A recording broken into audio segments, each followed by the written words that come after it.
So I don't know, maybe it's been Christmas where you are. It doesn't matter where you are, Christmas is the same for everybody. But perhaps...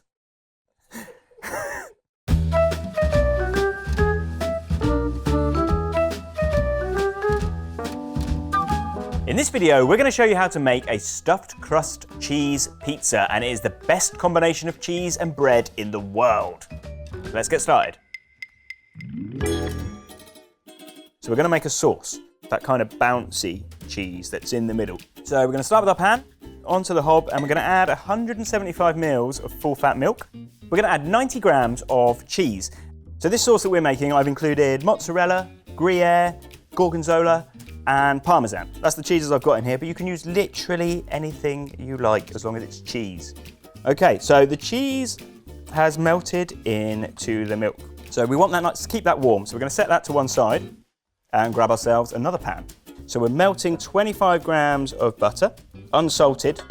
And next up, we're going to add 20 grams of plain flour. So this is a roux. You might have made this before if you've made a white sauce, traditionally made just with plain flour. But what we're going to add is 5 grams of corn flour. So you want to cook this out. I like to use a wooden spoon. Some people, when they make a cheese sauce, like to use a whisk. Some people like to use a Maurice. Keep this moving, but you want it to cook out for about 3 or 4 minutes. Because if we don't cook this all the way out, our final stuffed crust sauce is going to be really floury. We can add our hot, cheesy milk. And you want to add this in kind of 3, maybe 4 parts. And it will thicken really quickly. And just turn the hob down. And you can see it's pretty smooth. You can see the bits of cheese in there, blue cheese. That's from the Gorgonzola. We just want to let that cool a little bit before we transfer it to a piping bag. And you're going to want to check the seasoning. Depending on what cheeses you've used, this might not need any seasoning. So we're going to set this to one side, and then we're going to get on with the next task. And now we're going to add the next element, which is a Pangoro tartar. Fun to say, isn't it? It means no worries for the rest of your days. It's basically a combination of breadcrumbs, nuts, garlic, and herbs. So for our Pangoro tartar, we're going with 1 clove of garlic, and we're going to go with 20 grams of walnuts. But you could change this if you've got excess pine nuts or whatever nuts, your favourite nuts. And we've got 80 grams of breadcrumbs. These are panko breadcrumbs, but you can use, if you've got stale bread. And then our herbs. So we're going to go with 2 herbs because why not? So we've got some oregano here, a few leaves of thyme as well. And it might seem a bit odd that we're going to make a pizza, which is bread-based, and then put breadcrumbs on top of it. It might seem a bit bread overkill, but it's not. It's an incredible, delicious thing. The textures are great, flavours are amazing, and it kind of comes from the Sicilians, the lovely Sicilians. They have a deep dish pizza called a sfincione, which is a bit like a Detroit or a grandma, but they top that with breadcrumbs. So that's our Pangoro tartar done. We're just going to pop this into a little bowl. We're now going to toast this off in Roccbox. So I've got a hot pan here. I'm just going to do a generous little lug of oil, and we can add the Pangoro tartar. Now you don't want everything in, depending on the size of your pan. You might want to do this in 2 goes. So Roccbox is currently on low flame for toasting these breadcrumbs. If we do this on high flame, they're going to catch fire. So it will start to toast quite quickly. You just want to give it a little mix round regularly. So once we've got this beautiful golden brown, now we're going to get ourselves a couple of dough balls, stuff them up, roll them over, bake them and eat them. Let's get going. So the time has come to build our stuffed crust pizza. Dough that we're using for this recipe is our New York dough. So you can find that recipe on the YouTube channel or on the website. We could do this with Neapolitan dough, but because we want to bake this for kind of 3 to 4 minutes to really get the benefits of that cheese sauce, New York dough is perfect for this. And I've tossed that in a mix of 00 flour and semolina. That's going to make it much easier to do what we need to do.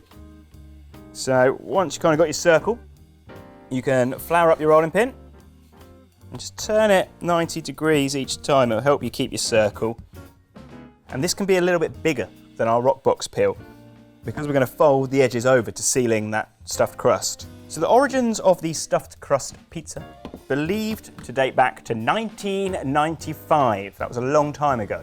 Pizza Hut are credited with doing the first ever stuffed crust. And they had this mad advertising campaign that involved Donald Trump and Ivana Trump, who had recently got divorced.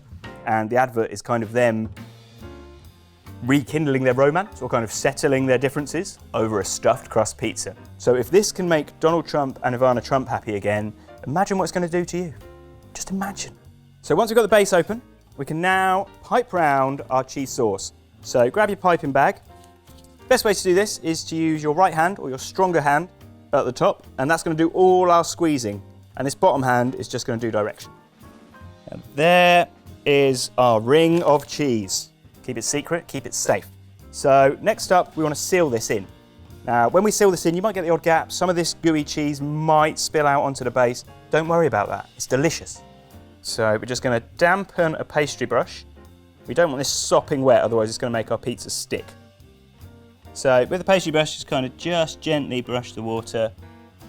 Okay, so that's now going to help us stick the dough to itself. So now we can start folding over. So once you've pressed down, you then want to go around again, pressing nice and firmly all the way around. And we've pressed pretty firmly there, so at this point we just want to give the pizza a quick lift. Next up, steam holes. So we're going to use a little skewer and we're just going to go around. So you could top this with anything you want. If you want to do tomatoes, you can do tomatoes, like a marinara, and then the cheese is in the crust. Maybe you want some meat on here. I just want cheese. All I want is cheese. Okay, our pizza is built and now ready to be transferred to Roccbox. Roccbox has been preheated, so it's been on for about half an hour. And we've turned the flame down to the lowest setting. So we're going to want to bake this New York style dough for about 3.5 to 4 minutes. Flour your peel, again, using that semolina and 00 mix. You're going to want to reshape it a little bit because it's so heavy, so weighty in the crust. Olive oil. We're going into that oven. See you soon.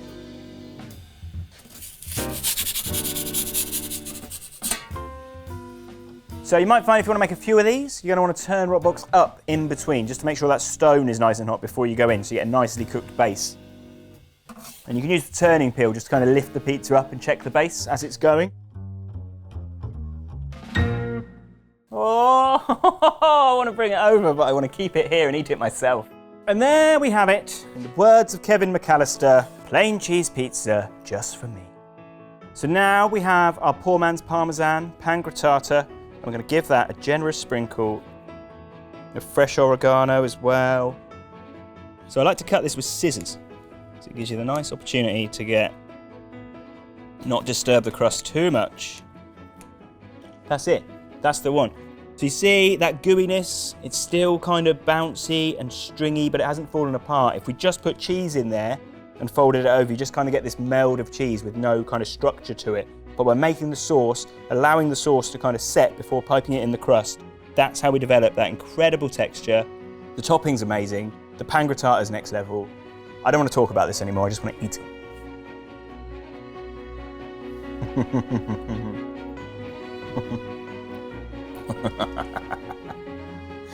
It's so good, it's made me do some sort of evil laugh like a character from Batman. So when you look in your fridge and you see a mountain of cheese that needs a home, that needs a use, go to Gozney.com, get a recipe for this and bake this incredible 4-cheese stuffed crust pizza. Show us your pictures on Instagram, tell us what you think of it, let us know in the comments below if you've made it. Just talking now.